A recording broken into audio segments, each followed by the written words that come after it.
All right, and we're back. So next up, I have a TORO 2450 two-cycle.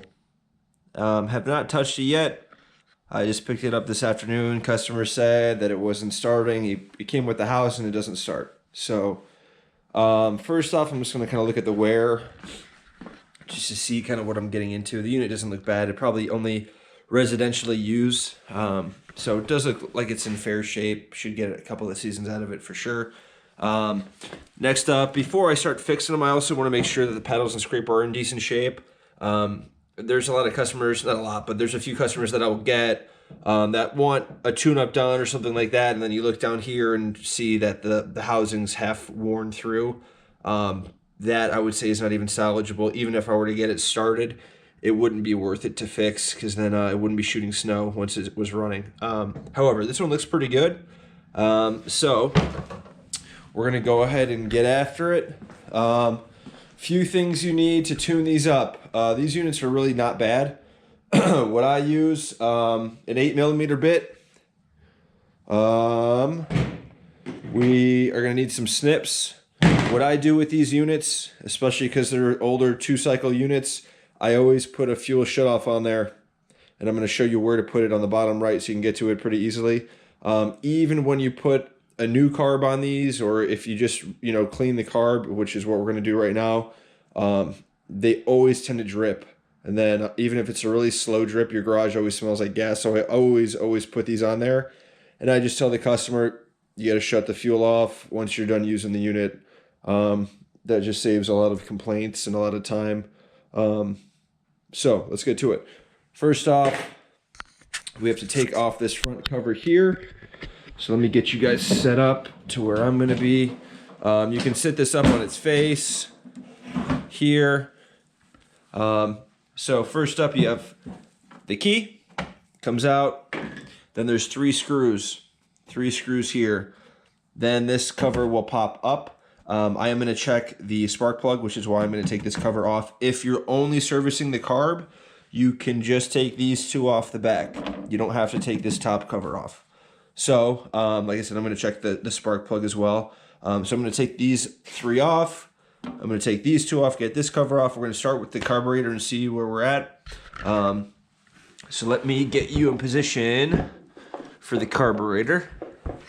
Let's see where we're going to be, right about there. Like I said, I'll try to pick you guys up and help you see as much as I can here. 1 second. Let's go a little bit higher. Okay, that should be it. Let's see. That should be good. All right. So other things we need. I always use a bowl. Of course, my wife loves it when I use the China 4 machines, but this bowl's gone now. So a little bowl there. We're gonna take off an 8mm. We're gonna take off these two little nuts right here. 1, 2. Put those in your little bin so you don't lose them. This cover just pops right off. And see where this line goes here on the cover. It goes on the outside. So I gotta move this over to get this cover off. Okay. Woo-wee! Holy macaroni. So this one's a doozy. This probably has not rained in a very long time. We have mice. Yay, mice. Awesome. Looks like a candy wrapper. Cool. Mice. All right, so the first thing I'm going to do is check to see if this lever back here moves back and forth. A lot of the times, if the unit's been sitting for a really long time, this will be stuck. So you don't want to tune it up and then still have this governor spring stuck, because the unit will be screaming when you start it, and you're going to be freaking out. You're going to think it's going to explode. It's going to be running that loudly and that fast. So I don't see a whole lot of other spots for mice in here right this second. I'm going to give it a little bit of a pull, just see if I can hear any mice junk kicking around inside by the flywheel, and I do not. So I think we should be okay. I'm going to take this little cover off just for a second. Before we even get started, I'm just going to go ahead and spray off a lot of this gook. And again, I'm a carb spray freak. So here we go. Let's just get rid of some of this junk so it doesn't fall into the carb as we go through it. Clean it up a little bit. All right, so to take this off, and make sure you guys are good first. To take this off, I said off. Oh, looks like somebody's been in here before. That's not the right nut. Somebody's played with this before. Probably a shop.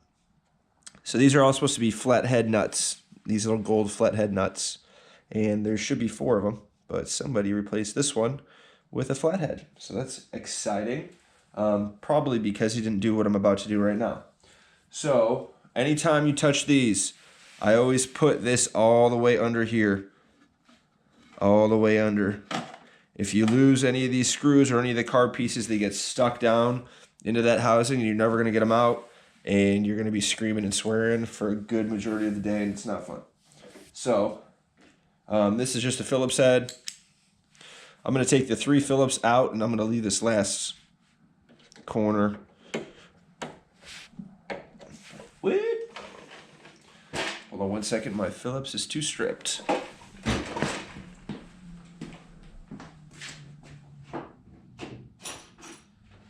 Feel it?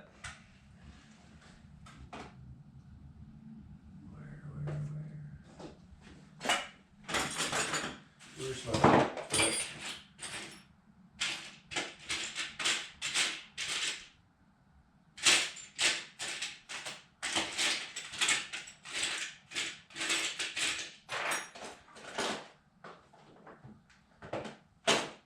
Of course I had a bag of Phillips heads, but second you want to film.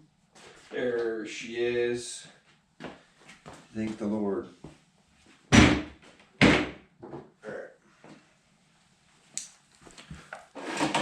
Nothing like being prepared. Okay, here we go. Get this one off of here.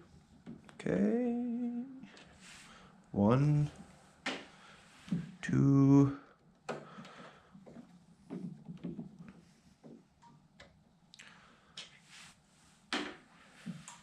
3.